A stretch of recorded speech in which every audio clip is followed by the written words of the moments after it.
জাহাঙ্গীরনগর বিশ্ববিদ্যালয় কেন্দ্রীয় ছাত্র সংসদ, জাকসু ও হল সংসদ নির্বাচনের নাটকীয়তা যেন শেষ হচ্ছে না। বৃহস্পতিবার ভোট গ্রহণে বিলম্বের পর গণনা শুরু হয় রাত 10টা থেকে। শুক্রবার দুপুর পেরিয়ে গেলেও চূড়ান্ত ফলাফলের ধারে কাছেও যেতে পারেনি নির্বাচন কমিশন। বৃহস্পতিবারের ভোটের পরিবেশ নিয়ে মিশ্র প্রতিক্রিয়া জানিয়েছেন শিক্ষার্থীরা। একটা প্রত্যাশা করেছিলাম যে আমরা কি রাতে আমরা সবাই ফলাফল পেয়ে যাব, কিন্তু বিশ্ববিদ্যালয় প্রশাসন আসলে একটু গাফিলতি রয়েছে। আমরা এখনো প্রত্যাশা করি যে সময়গুলো আছে সেই সময়গুলোর মধ্যে বিশ্ববিদ্যালয় প্রশাসন খুব দ্রুতই আমাদেরকে ভোট গণনা করে দিবেন বলে প্রত্যাশা করি।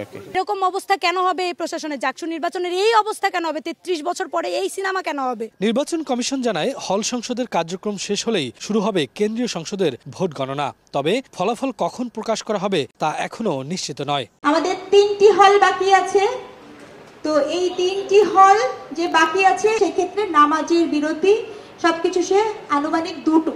ভোট গণনায় দীর্ঘ সময়ের কারণ হিসেবে কর্মকর্তারা জানান, ওএমআর দিয়ে গণনা বাতিল করায় ম্যানুয়ালি কাজ চলছে।